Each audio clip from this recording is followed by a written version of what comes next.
Welcome back to Asura's Wrath. As you remember, last time Asura was trapped in the chunk of lava, but now is solidified because 500 years have passed. And apparently someone made an entire shrine dedicated to him. How nice.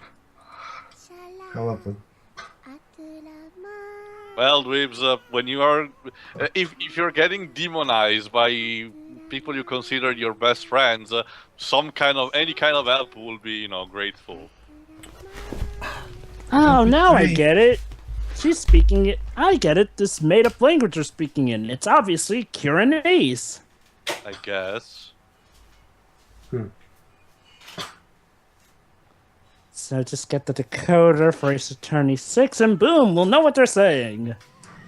Jova, actually there's one slight problem. What? Earlier today I accidentally sat on the decoder. So? I broke it. Congratulations, Dweebs. And right before the demo came out tomorrow.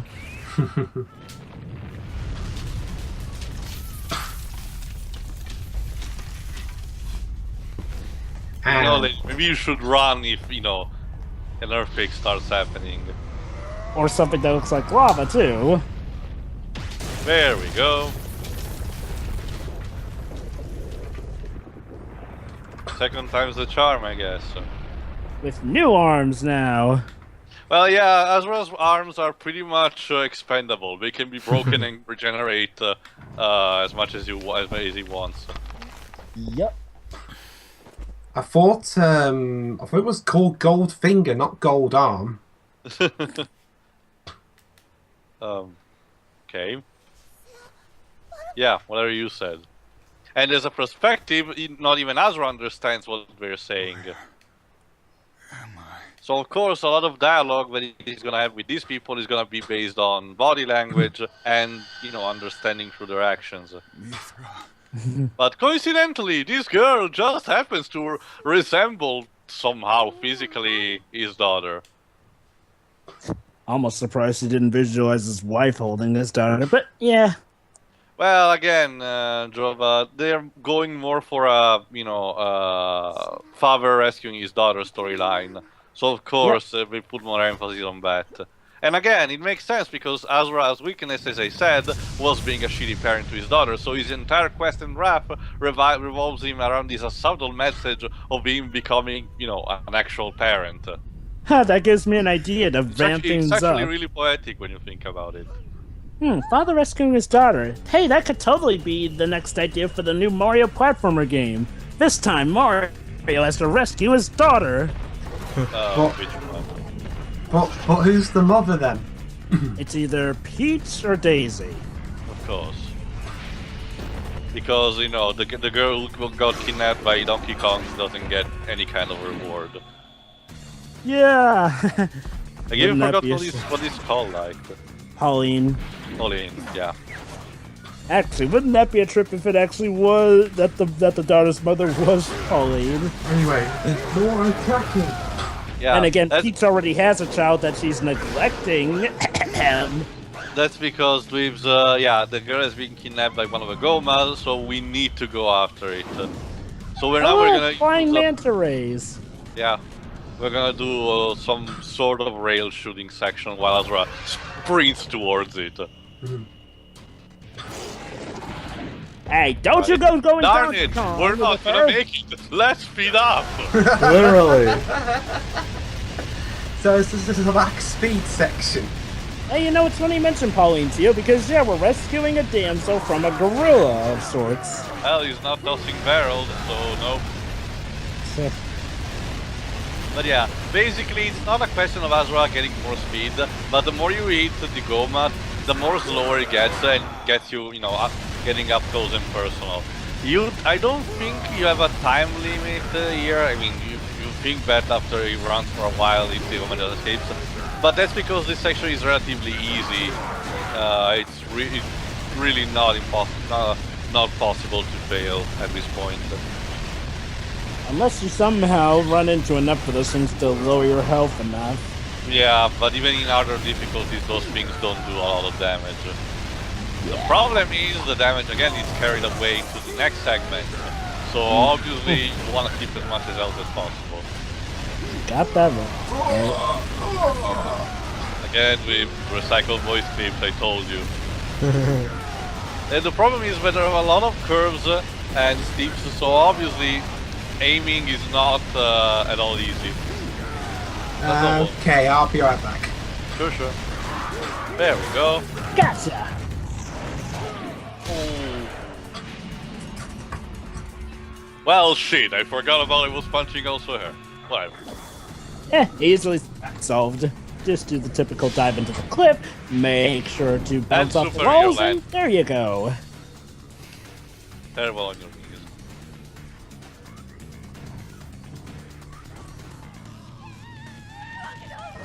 Well, shit.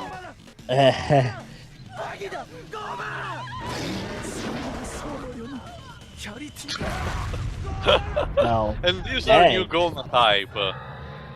Literally called Squasher because it's a giant turtle. I hate this thing. I hate it a lot, and you're gonna see why in a minute. Oh god, he's like one of the magma turtles from Crash of the Titans. Damage sponge, hard armor, and really stubborn when it comes to the game's mechanics. Yeah, it doesn't get stunned at all, has a shit ton of HP in a sense that it takes a lot to charge your burst meter in this case. And since it doesn't flinch, it's really impossible to give an extensive good combo to him. And for some reason, when he gets stunned, it usually happens when you're on the other side of him. So it's really hard also to get a special attack landing on him. But yeah, alas, we have to fight this. Thankfully, there's only this thing alone, so Yeah. we don't. Well, in this case, no, it's a detriment because you know other Gomas will mean that you could fill the bar faster. In this case, it's no. It's amazing having a boss that literally gives you See, this that's much. what I'm talking about. Yeah. After the special attacks, the Goma gets stunned, but you are on the other side, so by the time you get on the other side again, the Goma already woke up. It's like, did they forget to include an additional part to that quick time event? You know, one that lands you near his weak spot? No, or maybe adding another one that was on behind, or maybe slowing the time of recovery or something like that. You know. Yeah. It's clear that this Goma is one of the lesser developed ones. And it's a shame because again, you have to fight these things kind of not necessarily a lot, but still, it's not a unique boss. A couple of more of them will appear after that. There is one. Yep. Oh, pardon me for a moment. Sure. Also, yeah, the frame rate tends to get a little wonky once in a while, but again, another problem I noticed a lot of times, and you will see later on, especially later on in parts, is that during a lot of cutscenes, there's a lot of texture popping problems. You can clearly see for a fraction of seconds in some cutscenes that the texture are clearly building up on themselves, and it's a bit jarring. Oh, die!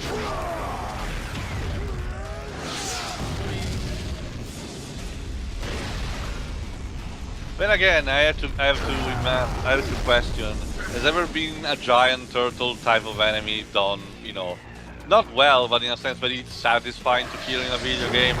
I don't know. I can't think of one. Yeah.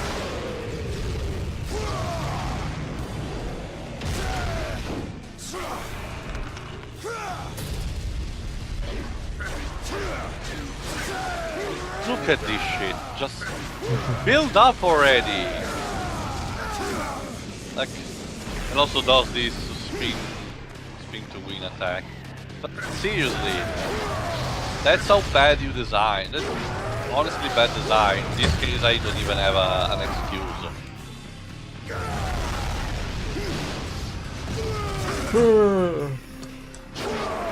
Okay. Alright, Lives. Almost there. Dicey dicey. But it's more punchy. Actually, later on we'll have something similar to Slicey Dicey, don't worry. Come on, and boom. Boom.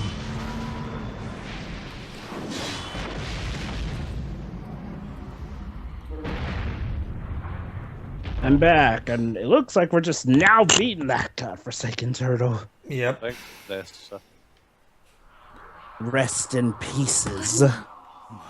He didn't even get shattered. Well, It looked like it, but yeah, good point. yeah.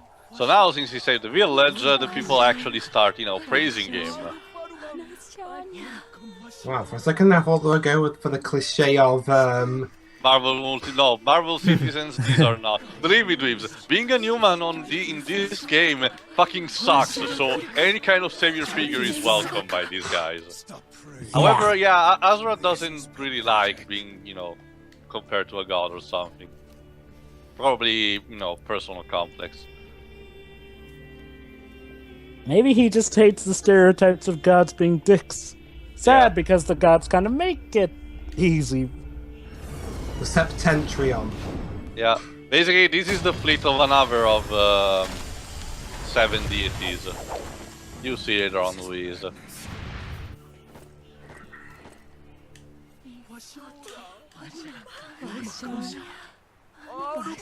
So now, since we arrived, obviously the people who have been prayed then for all these years are more grateful and everything. Yeah. Oh, there you go. Karlov, the Slav guy. So this is the reason for the unusual mantra concentration in these parts. How He's so lazy he needs his own wheelchair device to move. Yeah.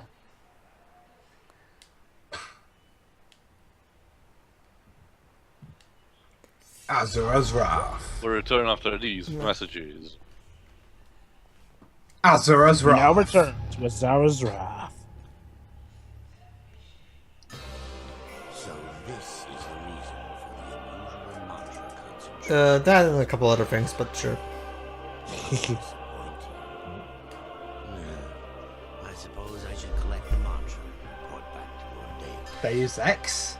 Sure, why not? Now all we need is Machina. Wait. If this is Deus Ex, where's all the sneaking around? Well, Asura doesn't exactly seem to be a sneaky guy. And now you see why the gods are being so dickish to the people. Let me guess, they need to absorb their life force to gain power. Gee, dweebs, how do you guess? You must be a fucking Really? Oh my god! Basically, why we're saving them from the Gomas? They basically use their souls as harvesting material to power up their weapons. However, they have a reason to do so, but it still doesn't excuse the fact they're giant dicks in doing this. I literally just guessed that just because of a plot point from Warcraft, the movie. Well, this may be the Warcraft movie stole from this game. Wouldn't surprise me. And yet the people are so stupid they prefer getting killed. Getting killed. Ow. And one stamp killed all them. It's narrative structured with same things because there's no gore. And yes, basically that device absorbs their soul, converts that in mantra, and allows them to power up their energy. Do you know what I had to do to take down that turtle just And to keep those obviously, people safe? Since Karlov is all about strategy, of course, he's not the type who, go up in personal.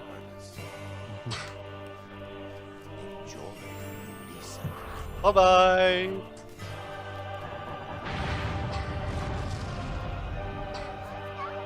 Yeah, apparently the girl is the only one to have some fucking common sense and say, dude, you're gonna get killed. Yeah. Yeah. And let me guess, she's gonna die too. No, actually. Nope.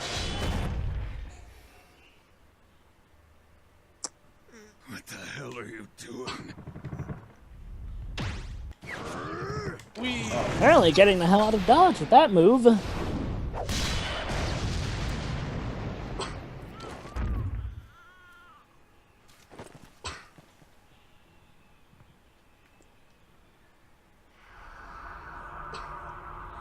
And away he goes.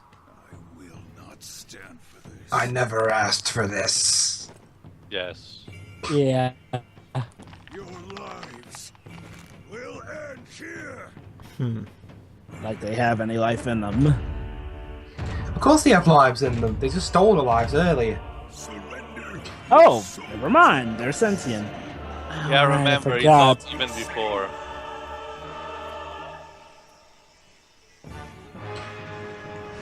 Say something. Alright, here we go. Attack! Basically, the main target obviously is the giant Buddha statue here. Yep. However, this round is actually more easy because there are a lot of enemies. This And reminds Sorry, go on. no, go ahead. Please. This reminds me of a boss battle in a dungeon in Final Fantasy XIV. Which one? The newer one. No. But I mean, which one of the dungeons? Any. Well, that's because of all the structure of the dungeon boss are made in MMOs in general. Usually, there's one of the mini bosses functions like this. There's the boss, you attack it for a while, then he spawns the minions, which you have to take care of. Otherwise, you will use like a special attack or something, and then concentrate back on the main boss. It's kind of a ritual that the party has to do in coordination.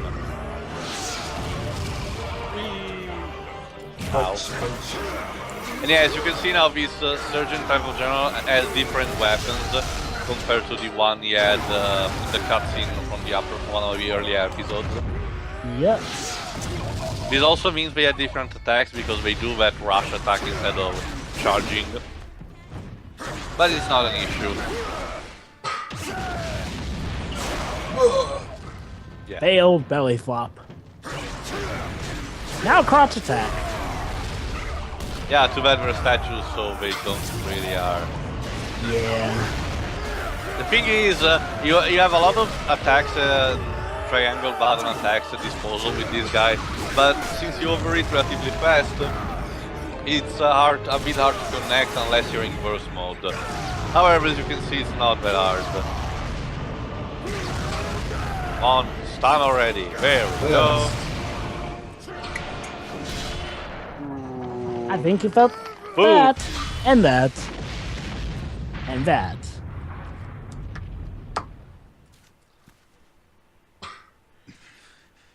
Can nothing quell my anger? I am so edgy. Yeah, you still have better anger management skills than Bruce Look, Banner. actually, look at this. That's an actual good moment from the game. Ow. Oh, you just... What? Nope. We are only saving the souls of the mortals! That matters not to Like me. I give a shit. Yeah.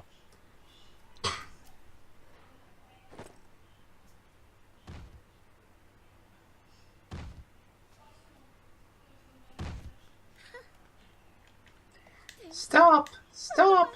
He's already dead! No, please stop, come back. Yeah. But yeah, basically, as you can see, her friend got killed, and basically Asura saw that, you know, he's a bit of a bad example to her, so, yeah. Just chill out for a bit. So I guess that one mook will live to see another day. And that'll call your anger. By helping her quell her anger. Yeah. Oh, the irony. Well, true, they slaughtered their entire village, but, you know, that's not, at least not for her to go on vengeance.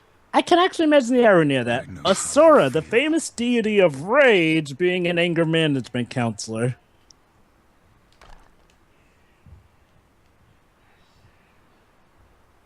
However, Like, oh, gone. hold on. Yeah, there's the whole fleet to take on with Karlov. Yeah. You should go and hide somewhere, little girl. By the way, what happened to that child? She still holds it. You let Wow. me handle them. She can multitask rather well. So yeah, basically Karlov is gonna consist of a battle against an entire fleet of airships. Get prepared. But anyway, yeah, for this intro, I think Dweebs will be the narrator and Jova will be the girl once she speaks. Alright. Yep, since I'm Mifra. Actually, yeah, well, it makes sense.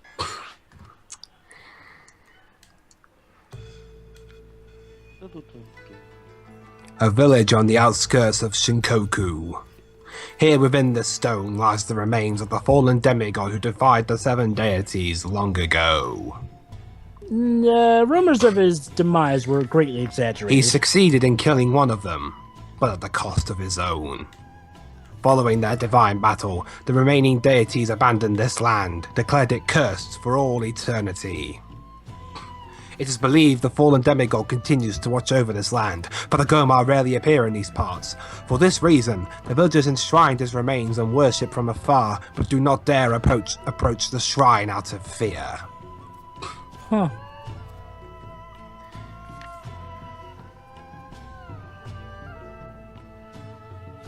There was one little girl, however, who regularly came up to the shrine and offered flowers to the fallen demigod. Long ago, when she and her father went off to a nearby village, they were attacked by the Goma. And coincidentally, the father looks like... Just when they thought their lives were over, the 7 deities came from the heavens and purified the Goma. The little girl was deeply relieved that the deities had saved them. But However, the deities did not only purify the Goma, and thus many humans were caught in the fires of their purification. The girl's father was one of those who perished. Oh, again, just shoot arrows at their eyes. That will But solve the rather problem. than defy the deities to their tyranny, the villagers saw Oh, it it as works for honor. me. They rejoiced that the deities would lead their souls to heaven and gladly gave their lives. The girl walked, hopeless and full of despair, until she stumbled upon the shrine of the fallen demigod. As the old tale said, the stone had an aura of anger, yet the girl was not afraid. Somewhere in the fallen demigod's face, she saw a resemblance to her late father. Since then, the girl has been visiting the shrine to offer flowers. I'm sensing a big case of symbolism here. It's really good. Everyone did nothing but pray. But he took action. Dot, dot, dot, dot. Wait for me! I'm coming with you! And Asura still doesn't give a shit. Yeah. Calro's brutality causes Asura to explode. At this point, what doesn't cause Asura to explode with anger? Yeah, You have seen nothing yet, Pedro, believe me. Mysterious Oh, machine yeah. aboard one of the ships. What purpose does it serve? Alright, we'll see you for episode 9. See you then. Okay. See you then.